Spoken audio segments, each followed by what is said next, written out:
Bonjour et bienvenue en Phénomène d'échange 1, GCH200. Aujourd'hui, dans le chapitre 10, on fait toujours des bilans différentiels. Cette fois-ci, on aborde encore une autre nouveauté. On va aborder le chauffage par effet Brinkmann. En fait, c'est le chauffage visqueux. Donc, si vous regardez, ici, on a un cylindre, un long cylindre qui est immobile à l'intérieur, un long cylindre qui est immobile à l'extérieur. Le cylindre extérieur tourne. Le cylindre intérieur est immobile. Il y a un fluide visqueux entre les deux. Donc, ce que ça fait, étant donné qu'il y a un fluide qui est visqueux, c'est que plus le fluide va être visqueux, plus la différence de vitesse entre plus le cylindre extérieur va tourner vite et plus le fluide va chauffer. On comprend bien ça. Il s'agit de se frotter les mains ensemble pour voir que s'il y a du frottement, il va y avoir un échauffement. Donc, ce qu'on va faire ici, on va prendre ce système-là, on va le décomposer. On va supposer une première chose, que la distance entre les deux cylindres est très petite par rapport au rayon. Donc, la différence entre B et R est très grande. B divisé par R est très, très petit. Ce qui veut dire qu'en fait, on peut approximer notre géométrie par la géométrie entre deux plans. Vous voyez? Donc, on a une surface stationnaire, une surface en haut qui se déplace à la vitesse que l'on avait pour le cylindre extérieur, donc R fois oméga, la vitesse de rotation. Le profil de vitesse, on l'a vu au chapitre D, chapitre 1, ça. Le profil de vitesse est connu à ce moment-là. On n'a pas de différence de pression, on n'a pas de gravité ici. Ce qui cause le mouvement du fluide, c'est la vitesse VB. Donc, on a une vitesse VB ici, une vitesse 0 là. Entre les deux, le profil est droit. Donc ça, c'est réglé. VZ de X est connu. Ce qu'on cherche, c'est le profil de température. On connaît la température sur la plaque extérieure, on connaît la température sur la plaque intérieure. Entre les deux, à cause du frottement, il peut y avoir un, un profil de température qui va être plus ou moins marqué dépendant de la différence de vitesse et dépendant de la viscosité. Bon, maintenant, je vais faire le problème de façon différente par rapport à ce qui est fait dans le livre. OK? Ce que je fais, c'est que je vais tout de suite dans l'annexe B9.1 et je vais chercher cette grande équation-là. Équation d'énergie pour un écoulement newtonien, oui, avec une viscosité et densité constante et avec une conductivité constante. Ça, c'est la forme différentielle sous forme vectorielle avec les blabla. Et ça, c'est l'équation en coordonnées cartésiennes. C'est ce qu'on a fait. Hein? On a transformé notre problème de coordonnées cylindriques en coordonnées cartésiennes en supposant que B est petit. Donc maintenant, on se retrouve avec cette grande équation-là. Cette grande équation-là, elle a l'air un peu épeurante, là, mais regardons bien les détails. dt sur dt, on va supposer qu'on est en état de régime, donc pas de variation par rapport au temps. Vx, ben non, nos coordonnées, c'est ça ici. X, c'est cette direction-là, Z, c'est cette direction-là. Y, c'est la direction perpendiculaire à ces deux plans-là. Donc, pas de vitesse X, pas de vitesse Y. Et aussi, en plus, ici, ce que vous voyez, c'est que Vz varie en fonction de X, mais Vz ne varie pas. Peu importe la position ici, Vz va être le même. Donc, Vz est indépendant de Z. Aha! Donc, cette équation-là ici va nous donner quoi? 0, pas de Vx, 0, pas de Y, 0, pas de variation de t en fonction de z, parce que t ne varie qu'en fonction de r, donc en fonction de x. Donc, vous voyez, t, là, c'est la même chose. Ici, t à toutes les positions z, t va être la même. Hein, si vous regardez ici, la position, la température est la même partout pour une position radiale donnée, donc pour une position x donnée. Donc, tous les termes à gauche sont 0. Et à droite, ça va aller assez vite aussi. Il n'y a pas de variation dans la direction Y, il n'y a pas de variation de température dans la direction Z, on l'a dit ici. Donc, ces deux termes-là sont 0. Il ne reste que K des 2T sur dx2. Et un nouveau terme ici que l'on voit apparaître, c'est mu fois phi v. Bon, phi v, c'est quoi? C'est justement le terme de génération de chaleur due à la viscosité. Allons voir c'est quoi ce terme-là. Donc, là, on a notre équation. Et ce terme phi v là, il est explicité encore une fois dans les annexes pour nous. Et c'est encore une grande équation qui a l'air un peu épeurante, mais on va lui régler son cas assez vite. dvx, il n'y a pas de vx, dvy, il n'y a pas de vy, et vz, il y en a un, mais il ne varie pas en fonction de z. Donc les trois premiers termes, 0. Il n'y a pas de vy, il n'y a pas de vx, ça c'est facile, 0. Il y a un vz, oui, mais il ne varie pas en fonction de y, 0. Il n'y a pas de vy, 0. Ici, vx, il n'y en a pas, 0.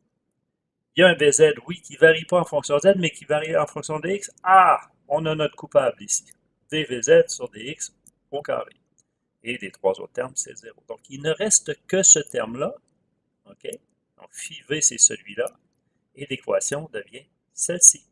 Ça, c'est l'équation différentielle que l'on a à résoudre.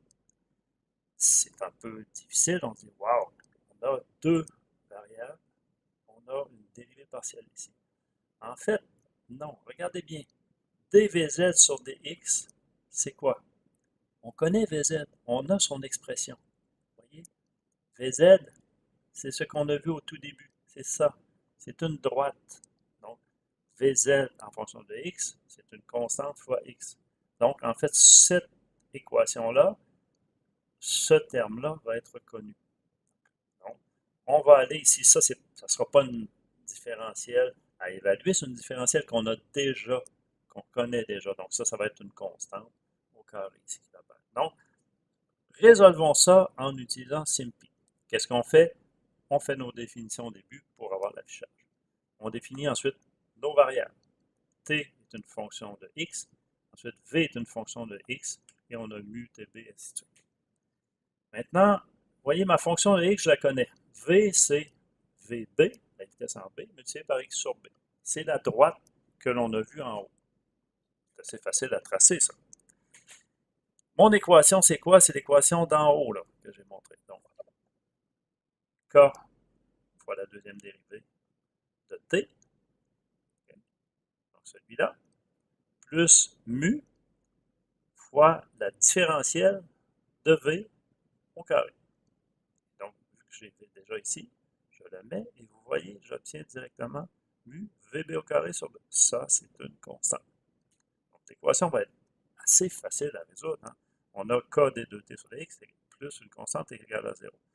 En fait, c'est pi me résout ça en criant lapin. Donc, t est égal à sp, ça de mon équation ici. Et donc, je fais afficher et j'obtiens le profil de température qui est C1 plus C2x moins un terme au carré. Donc, c'est une quadratique. Mes deux conditions limites maintenant. C'est quoi? Mes deux conditions limites, on le voyait sur le schéma au début. J'ai T0 et TB. Donc, je pose mes deux conditions comme étant la température, la partie de droite, hein, right hand side, en x égale à 0 et en x égale à b, c'est T0 et TB. Donc, je montre mes deux conditions aux limites. Vous voyez, j'ai déjà directement C1. Mais je ne m'en occupe pas. Je lui mets quand même SPSOLVE les deux conditions en fonction de mes deux symboles et je trouve mes deux constantes. Qu'est-ce que je fais après? Je mets mes deux constantes dans le profil de température. Donc, je prends les deux constantes qui ont été résolues. Je les mets dans le profil. Vous voyez, dans tout ce document-là, là, les affichages prennent beaucoup de place. En fait, le travail, c'est ça. Mes conditions, exactement comme si je le faisais à la main. Je pose mes conditions et je fais solve. Ça, je le ferai à la main, ce sera un petit peu plus long. Pas que c'est très difficile ici, mais là, normalement, c'est clean, c'est propre, c'est bien fait. Je le substitue, j'ai mon profil de vitesse. Ça ne ressemble pas exactement à celui qui est présenté dans le livre. Ah, est-ce que c'est le même profil? Est-ce que c'est un profil qui a un sens physique? Essayons-le. Donc, on dit, on prend notre température, la partie de droite ici. On met des valeurs physiques réalistes. Okay? T0, TB, c'est 0 et 10. Une conductivité thermique pour le liquide. 0,1 par exemple. Quelque chose qui serait plus visqueux que l'eau, peut-être de l'huile. Okay? Donc, 0,01, c'est 10 fois plus visqueux que l'eau. La conductivité, sur une conductivité 0,1, on pourra le changer. On pourra aller chercher les propriétés d'un liquide en particulier. Ça serait des huiles, par exemple. 0,1, 0,05, 0,1 de mu. Vous voyez, ça c'est 10 fois plus, 50 fois plus et 100 fois plus visqueux que l'eau. Ça, c'est à peu près, c'est pas très très loin de la conductivité de l'eau. L'eau, c'est quoi? C'est 0,6. Donc ça serait une conductivité que vous pouvez trouver pour un liquide. Si vous voulez l'appliquer à un liquide en particulier, allez les chercher avec thermo. Donc VB, je mets 10 mètres par seconde pour mes trois températures et je mets ça dans des courbes que je vais aller tracer. Okay? Ensuite, je fais afficher avec 10 pouces par 8 pouces, avec Matplotlib, et je vais aller Matplotlib, lui, il contrôle la grandeur. Et donc, je fais spplot.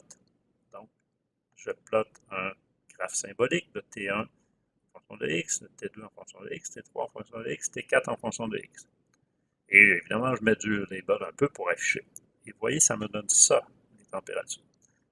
Plus c'est visqueux, on va du fluide le moins visqueux jusqu'au fluide le plus visqueux, et on obtient des viscosités de plus en plus prononcées.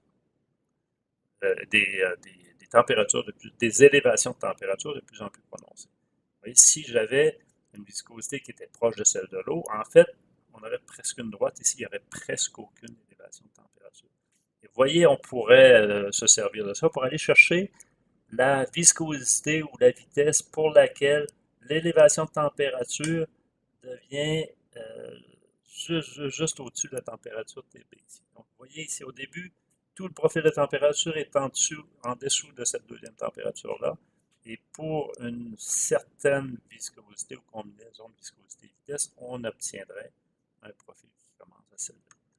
Vous pouvez utiliser ce notebook-là pour essayer d'acquérir un petit peu de science physique sur ce problème-là en jouant un peu sur les valeurs physiques. Je vous le conseille. À la prochaine!